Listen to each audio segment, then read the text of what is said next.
That's awesome. So if we could just show Farhan what you did with the Mariners, and I'm sure Yeah. he'll pull the trigger. So you also mentioned you're a grounds keeper at Oracle Park. So how did that whole thing come about? How'd you get that gig? So the club baseball team actually helped me get that one. One of my buddies, Sam Therian, is ball boy for the Minnesota Twins, and he came to study at USF, and we linked up with the club baseball team.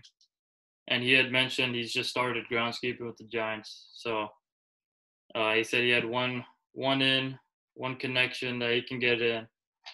So he got me the job there, and I started in March or no February or March last season, and it kind of got off to a rough start. I'd say it was rain delay after rain delay. I think it was like my first 11 shifts were just Oh, rain delays and tarps, and yeah, it was brutal. I think the first time I did it, you don't expect the tarp to go 50 feet in the air, but you're having to do high knees for 300 feet down the line, and I fell on my first time, and since then I just been trying to sprint as fast as possible.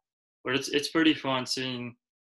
We have a diverse diverse group, so it'd be college students to 70-year-olds. So you'll see 70-year-olds booking it down the line trying to pull this tarp. So it's pretty fun, especially when the crowd gets into it. They start cheering and stuff.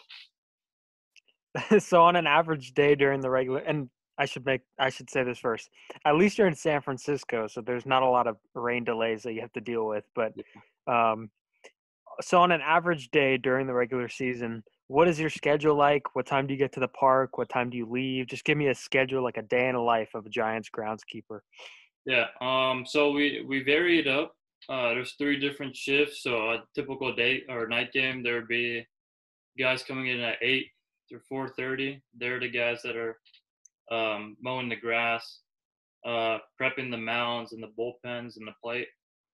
We'll have a swing shift guy, which is usually me. Would come in from 11 up until 7:30, so first pitch. Basically, I'd be in charge of getting the tracks ready, dragging the track, watering the track, setting up for home bullpens, visitor bullpens, sometimes, or setting up for batting practice as well. It was usually the best shift I felt because you get to interact with the players and stuff. During the game you're not supposed to, but that swing shift you can talk to whoever you want pretty much. Um, the late game shift that a lot of people enjoyed, that would be at 5 o'clock up until maybe 2 in the morning. Ooh.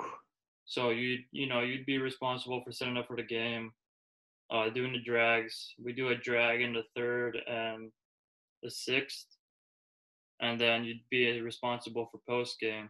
And I usually tried to avoid the night games, the night shifts. I think I did. I don't know if you remember. There was that streak of like 4 extra inning games in a row, and those were the only night games I did. So I got a bad rap for that. Became the extra inning guy on the crew. Was that the series against the Mets? I think it was the Mets or the Nationals. I can't remember which one. I'm pretty sure it was the Mets. There was an 18 inning game that we Hmm. worked. Me and Sam. I mentioned he was part of the club team. We worked the 18 inning game. We had a game for club baseball at 8 in the morning. Got home around 4 or 5, but yeah, it was pretty bad. But it's good memories now.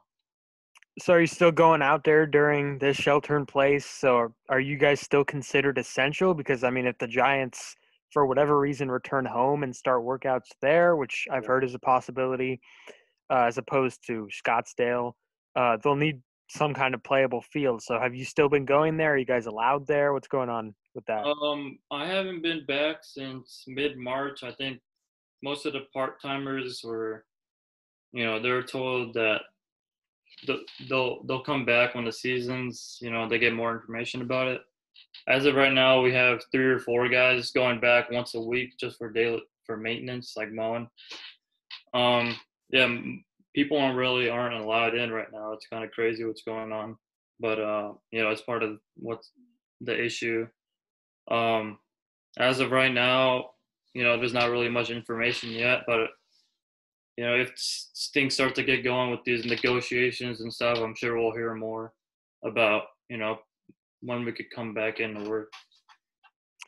So I got one more question for you, and I don't know if you're allowed to speak on this, and I know it might be a separate project, but everybody on Twitter is wondering about these center field bullpens Yeah. and how the bullpens have moved to center field from down the lines. I remember a couple years ago, Mac Williamson tripped on. He had like the best 2 weeks of his life up until that point. Yeah. He tripped on it, and he ended up in Korea afterwards, and never saw Mac Williamson the same like that 2 week stretch prior. So, do you know anything about those bullpens and the move just beyond center field? I do. Yeah, I was on the front line. I was watching it every single day.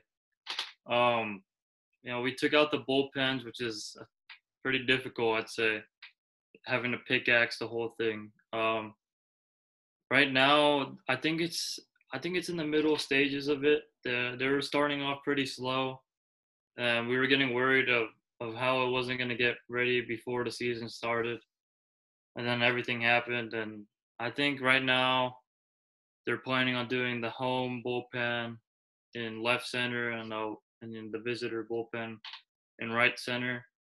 Last I saw, it was all cemented out. It's gonna be see-through gates, so you can see through the bullpens and stuff. Yeah, I haven't seen it in a while, but I heard they were about a week or two away from being completely done. Yeah, I know one of my buddies, Taylor Worth. You might follow him. He's been on that story. Um, so yeah, I know. I had to ask the question because Yeah. everybody's been wanting to know about the bullpen fences.